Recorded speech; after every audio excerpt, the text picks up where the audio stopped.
Hello guys, welcome to my YouTube channel PCS Hub. In this video, we will talk about slave dynasty. तो पिछले video में हम लोगों ने slave dynasty के दो इंपॉर्टेंट सुल्तान्स के बारे में बात कर ली थी, जिसमें हम लोगों ने बात किया था कुतुबुद्दीन ऐबक और इल्तुतमिश के बारे में। तो हम लोग जो बचे हुए स्लेव डायनेस्टी के रूलर्स हैं उनके बारे में इस वीडियो में बात करेंगे। तो मोस्टली हम लोग सीक्वेंस पढ़ चुके हैं कि कौन कौन इंपॉर्टेंट रूलर्स था। अब हम लोग पढ़ रहे हैं उनके बारे में डिटेल में, लेकिन हम लोग इन डिटेल में केवल उन्हीं रूलर्स के बारे में बात कर रहे हैं जो बहुत ही फेमस थे, जिनके रिलेटेड एग्जाम में फ्रिक्वेंटली क्वेश्चन पूछे जाते रहे हैं।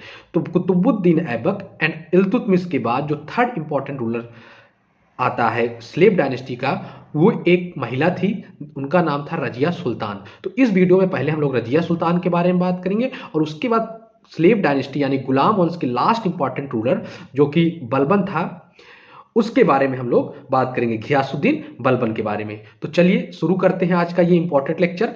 अगर अभी तक आप लोगों ने मेरे चैनल को सब्सक्राइब नहीं किया है तो प्लीज़ सब्सक्राइब करने का कष्ट करें। तो शुरुआत करते हैं हम लोग रजिया सुल्तान के बारे में। हम लोग केवल इस वीडियो में की पॉइंट्स के बारे में जानेंगे जो प्रीलिम्स पॉइंट ऑफ व्यू से बहुत ही जरूरी है, जिससे रिलेटेड क्वेश्चंस आपके हर एक एग्जाम में, स्टेट पीसीएस हो, एसएससी हो, बैंक हो, टेट हो, सीटेट हो या पेट हो, और या फिर ऐसे और एग्जाम्स में जहां जीएस का वेटेज है, जहां जीएस से रिलेटेड क्वेश्चंस आता है, वहां पे ये पूछे जाते हैं। और अगर आप लोग इतना कवर कर लेंगे जितना मैं बताने चल रहा हूं, तो उसके बाहर से प्रीलिम्स एग्जाम के पर्सपेक्टिव से क्वेश्चन आने के चांसेस ना के बराबर ही हैं। तो शुरू करते हैं आज का ये इंपॉर्टेंट लेक्चर। और सबसे पहले हमारा जो इंपॉर्टेंट रूलर है वो महिला थी, जैसा कि मैंने नाम बताया, उनका नाम रजिया सुल्तान था। तो आइए जानते हैं रजिया सुल्तान के बारे में। तो अगर मैं बात करूं रजिया सुल्तान के बारे में, तो रजिया सुल्तान पहली और अंतिम महिला शासक थी दिल्ली की। She was the first and the last Muslim women to rule over Delhi. Delhi के ऊपर शासन करने वाली पहली और अंतिम महिला कौन थी? रजिया सुल्तान। अब आइए सबसे पहले जानते हैं कि रजिया सुल्तान का टाइम पीरियड क्या था रूल करने का, उन्होंने कब से लेकर कब तक शासन किया। तो रजिया सुल्तान ने 1236 ईस्वी से लेकर 1240 ईस्वी तक रूल किया। She ruled from 1236 C to 1240 C और एडी। अगर हम लोग बात करें तो रजिया सुल्तान जो थी वो इल्तुतमिश की पुत्री थी। She was daughter of Iltutmish and he was born in 1205 AD. उनका जन्म 1205 ईस्वी में हुआ था और वो इल्तुतमिश की पुत्री थी। कौन? रजिया सुल्तान। नेक्स्ट अगर मैं बात करूं रजिया सुल्तान के बारे में, तो उनको एक अच्छी शिक्षा मिली थी उनके पिता के द्वारा। She was given a good sound education by her father. Razia Sultan के पिता यानी इल्तुतमिश ने उन्हें एक अच्छी शिक्षा दी थी।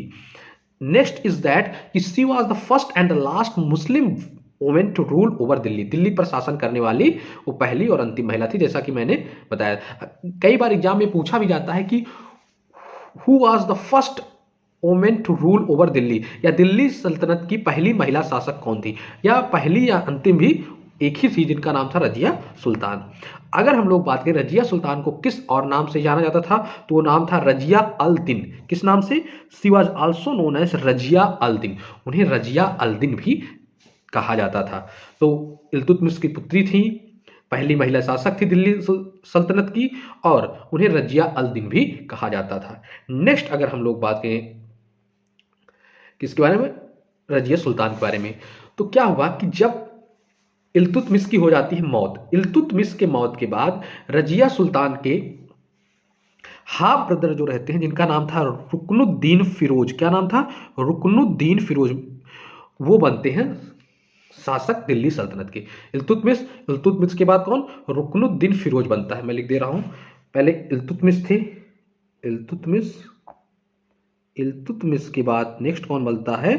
रुकनुद्दीन फिरोज।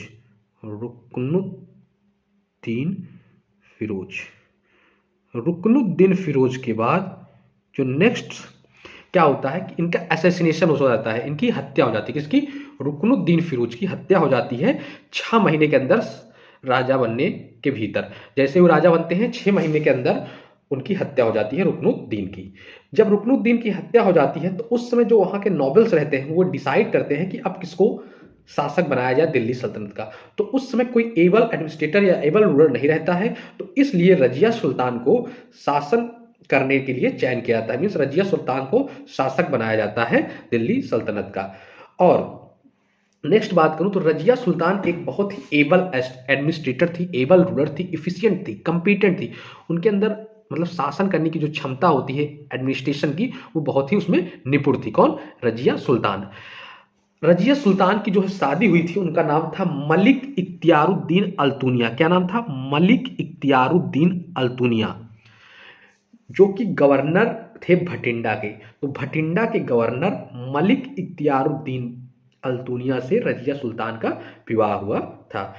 ये कहा जाता है कि रिपोर्ट है कि उनकी हत्या, रजिया सुल्तान की हत्या यानी उनके ब्रदर के द्वारा या ब्रदर की सेना के द्वारा की गई थी। Razia Sultan was killed by her brother force. And the last is that after the death of Rajia Sultan, her brother Muizuddin Bahram Shah succeeded her. Razia Sultan की मृत्यु के बाद जो दिल्ली सल्तनत का शासक बनता है वो रजिया सुल्तान का भाई रहता है, जिसका नाम था मुइजुद्दीन बहरम शाह। तो इल्तुतमिश के बाद रुकनुद्दीन फिरोज बनता है। उस 6 महीना के बनने के अंदर उसकी हत्या हो जाती है। तो उसके बाद जो नोबल्स होते हैं वो किसका चयन करते हैं शासन करने के लिए? रजिया सुल्तान का, जो कि पहली और अंतिम महिला शासक थी दिल्ली सल्तनत की। और उसके बाद रजिया सुल्तान के भाई की सेना के द्वारा रजिया सुल्तान की हत्या कर दी जाती है। और कौन बन जाता है शासक दिल्ली सल्तनत का? मुइजुद्दीन बहरम शाह। तो बहरम शाह बन जाता है नेक्स्ट रूलर ऑफ दिल्ली सल्तनत। और ये माना जाता है कि रजिया सुल्तान को उनकी राजगद्दी से उखाड़ फेंका था, या उखाड़ा था किसने? तुर्क ए चहलगानी ने। तुर्क ए चहलगानी क्या था? एक ग्रुप ऑफ 40 ऑफिसर्स था जो कि रिस्पॉन्सिबल माने जाते हैं फॉर ओवरथ्रोइंग रजिया सुल्तान। तुर्क ए लिख दे रहा हूं मैं, तुर्क ए चहलगानी, तुर्कन ए चहलगनी, ये क्या है? ग्रुप ऑफ 40 ऑफिसर्स, 40 ऑफिसर्स का समूह है, ग्रुप ऑफ 40 ऑफिसर्स, जो कि रेस्पॉन्सिबल थे किस लिए? ओवरथ्रोइंग रजिया सुल्तान। ठीक, तो इतनी सी बात समझ में आई। और रजिया सुल्तान का जो प्राइमरी फोकस क्या था कि जो पावर है, क्या कहता है, स्टेट का, वो किसके हैंड में कंसंट्रेट किया जाए? सुल्तान के हैंड में। मतलब जो पावर का डिस्ट्रीब्यूशन हुआ है वो अगेंस्ट द डिसेंट्रलाइजेशन था। रजिया सुल्तान जो थी वो चाहती थी कि जो सारी पावर है वो सुल्तान के हाथ में हो, सारी सत्ता की ताकत केवल सुल्तान के हाथों में हो, ना कि और जो डिसेंट्रलाइजेशन हुआ है उन लोगों के हाथों में रहे। इसलिए तुर्क ए चालगहानी जो रहता है, चहलगानी, तुर्कन ए चहलगानी, वो क्या करते हैं कि इनको इनकी सत्ता से हटाना चाहते थे और वो उसमें कामयाब भी होते हैं। तुर्कन ए चहलगानी क्या होता है? एक ग्रुप होता है 40 ऑफिसर्स का जो रिस्पॉन्सिबल थे ओवरथ्रोइंग रजिया सुल्तान। इतनी बात क्लियर हुई? तो ये तो थी कंप्लीट जानकारी रजिया सुल्तान के बारे में कि कब उनका जन्म हुआ, कौन शासक उनके बाद बना, उनके पहले कौन था, वो कैसी शासक थी, उनकी उन्हें सत्ता से कौन हटाता है, ये सारी जानकारी थी रजिया सुल्तान के बारे में। अब रजिया सुल्तान के बारे के बाद जो हमारे नेक्स्ट फेमस सुल्तान थे, उसके बाद बीच में सुल्तान बने जैसे बहरम शाह बने, लेकिन ये आपके एग्जाम पर्सपेक्टिव से इंपॉर्टेंट नहीं है। जो इंपॉर्टेंट है, जिससे रिलेटेड क्वेश्चन एग्जाम में पूछे जाते हैं या पूछे जाएंगे फ्यूचर में, उस रिलेटेड मैं टॉपिक्स को केवल कवर कर रहा हूँ। पूरा कंप्लीट करने का एक एक चीज को बताने का कोई मतलब नहीं है, क्योंकि it's time consuming and it makes the things very harder. ये चीज़ें आपको कठिन कर देंगी और बहुत ज़्यादा बर्डन क्रिएट कर देंगी, क्योंकि ह्यूज अमाउंट ऑफ फैक्ट हो जाएगा। तो केवल जो एग्जाम पर्सपेक्टिव से वही आप ध्यान के दे के पढ़िए। तो नेक्स्ट जो थे वो थे फेमस रूलर बलबन, घियासुद्दीन बलबन, जिन्हें उलुग खान भी कहा जाता था। क्या कहा था? उलुग खान। तो आइए जानते हैं घियासुद्दीन बलबन के बारे में। अगर मैं बात करूं बलबन के बारे में, तो सुल्तान ये थे 1266 से लेकर 86 एडी तक, 1266 से लेकर 86 ईस्वी तक ये दिल्ली के सुल्तान थे। कौन? घियासुद्दीन बलबन। इनका पूरा नाम घियासुद्दीन बलबन, जैसा मैंने बताया। इन्हें और किस नाम से जानते थे? तो इन्हें उलुग खान के नाम से जानते थे। किस नाम से? उलुग खान। और इनका ओरिजिनल नेम जो था, ये तो इनकी नेमिंग की गई थी, लेकिन इनका जो रियल नाम था, वास्तविक नाम था बहाउद्दीन। क्या नाम था? Bahauddin was the original, we can say that real name of Balban. If we talk about Balban, then he was affiliated with Ilbari Turk. तो ये किससे जुड़े हुए थे? इलबारी तुर्क से। नेक्स्ट अगर हम लोग बलबन के बारे में बात करें, तो बचपन में इन्हें मंगोल्स ने कैप्चर कर लिया था, इनके ऊपर कब्जा कर लिया था। किसके ऊपर? मतलब इनको पकड़ लिया था मंगोल्स ने, और इन्हें खरीदा गया था। बलबन को खरीदा, बलबन क्या था? एक दास था, जिसको किसने खरीदा था? ख्वाजा जमालुद्दीन ऑफ गजनी। क्या नाम था? ख्वाजा जमालुद्दीन ऑफ बसरा इन गजनी। तो ख्वाजा जमालुद्दीन ने इन्हें बसरा नामक जगह पे, जो कि गजनी शहर में था, वहां से इनको खरीदा था और इन्हें 1232 में कहाँ ले आया? दिल्ली, जहां पे 1233 में इन्हें इल्तुतमिश खरीद लेता है। क्या होता है कि दास के रूप में ख्वाजा जमालुद्दीन इन्हें गजनी से खरीदता है बलबन को। उसके बाद वो इनको दिल्ली ले आता है, दिल्ली में वो इनको इल्तुतमिश को बेच देता है। और इल्तुतमिश ने इन्हें कब खरीदा था? जब वो ग्वालियर पर विजय करता है। After the conquest of Gwalior के बाद बलबन को इल्तुतमिश खरीद लेता है। नेक्स्ट अगर हम लोग बात करें बलबन के बारे में, तो अगर हम लोग बात करें बलबन की पोस्ट एंड मैरिटल रिलेशन के बारे में, तो बलबन को जो है कुछ नेम दिए गए थे वेरियस रूलर्स द्वारा, या इनके जो मालिक थे जैसे इल्तुतमिश या उनकी पुत्री रजिया सुल्तान के द्वारा। तो इन्हें जो है खासदार की उपाधि दी गई थी या रैंक दी गई थी। किसके द्वारा? इल्तुतमिश द्वारा। इल्तुतमिश ने इन्हें खासदार की उपाधि दी थी। नेक्स्ट अगर हम लोग बात करें रजिया सुल्तान के बारे में, तो रजिया सुल्तान ने इन्हें आमिर ए शिखर, कौन सी उपाधि दी थी? आमिर ए शिखर की। और बहरम शाह ने इन्हें उपाधि दी थी आमिर ए अखूर। कौन सी उपाधि दी थी? आमिर ए अखूर। किसने दी थी? बहरम शाह ने। बहरम शाह कौन था? जो रजिया सुल्तान के बाद में रूलर बनता है दिल्ली सल्तनत का, वो बैरम शाह था। तो बैरम शाह ने इन्हें आमिर ए अखूर की उपाधि दी थी, जबकि आमिर ए शिखर की उपाधि रजिया सुल्तान ने दी थी। और खासदार की रैंक बलबन को मिली थी इल्तुतमिश के द्वारा। उसके बाद अगर मैं नेक्स्ट बात करूं बलबन के बारे में, तो बलबन की जो पुत्री का विवाह हुआ था वो सुल्तान नसरुद्दीन से हुआ था। किससे? नसरुद्दीन। तो सुल्तान नसरुद्दीन से बलबन की पुत्री का विवाह हुआ था। अगर हम लोग बात करें कुछ इनके गवर्नमेंट वर्क के बारे में कि इन्होंने शासन प्रशासन में क्या क्या काम किए थे, तो अगर मैं बात करूं बलबन की, तो बलबन ने एक त्यौहार की शुरुआत की थी। The practice of celebrating Navraj festival was started. इनके द्वारा नवराज त्यौहार को मनाने की शुरुआत की गई थी। नेक्स्ट बलबन ने एक डिपार्टमेंट स्टैब्लिश किया था जिसका नाम था दीवान ए अर्ज।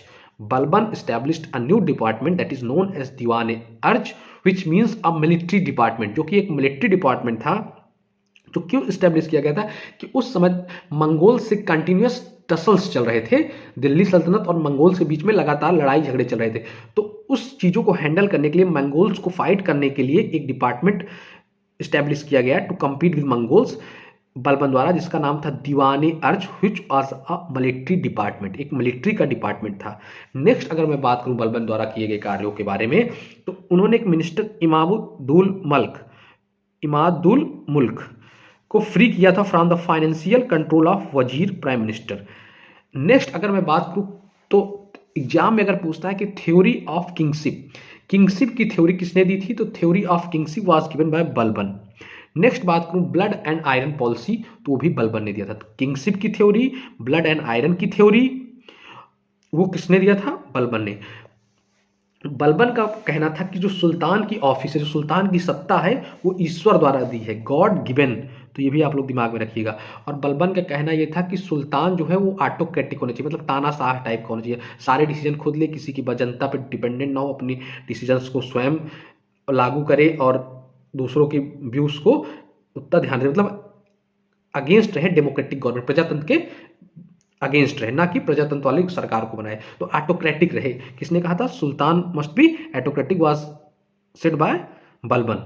और बलबन ने ही दो प्रथा शुरू की थी, एक का नाम था सिजदा और दूसरे का नाम पैबोस। सिजदा और पैबोस की जो प्रथा थी वो भी बलबन द्वारा। तो बलबन ने थ्योरी ऑफ किंगशिप, सुल्तान ऑटोक्रेटिक होना चाहिए, policy of blood and iron, sijda and paibos, ये सारी प्रथाएं और फेस्टिवल जैसे नवराज फेस्टिवल्स, इसकी शुरुआत बलबन ने की थी। एक डिपार्टमेंट स्टैब्लिश किया था कंपीट करने के लिए मंगोल से, दैट इज दीवान ए अर्ज, which was a military department.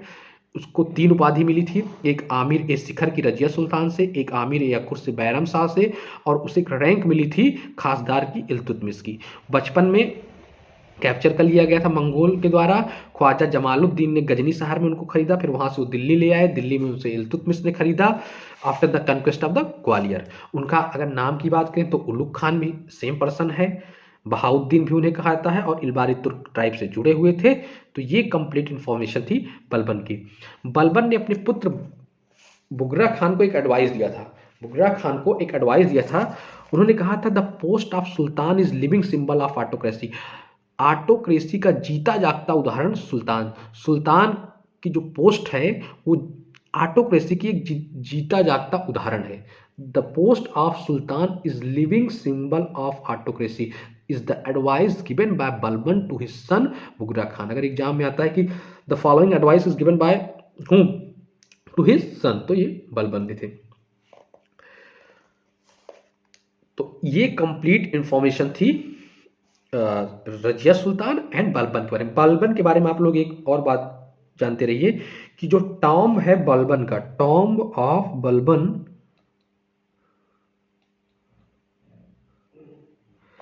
First term है जो बिल्ड था purely in Islamic style. Islamic style में प्योरली बिल्ड होने वाला जो पहला टर्म था वो कौन सा था? Term of Balban. क्या था? First term built purely in Islamic style, built purely in Islamic style.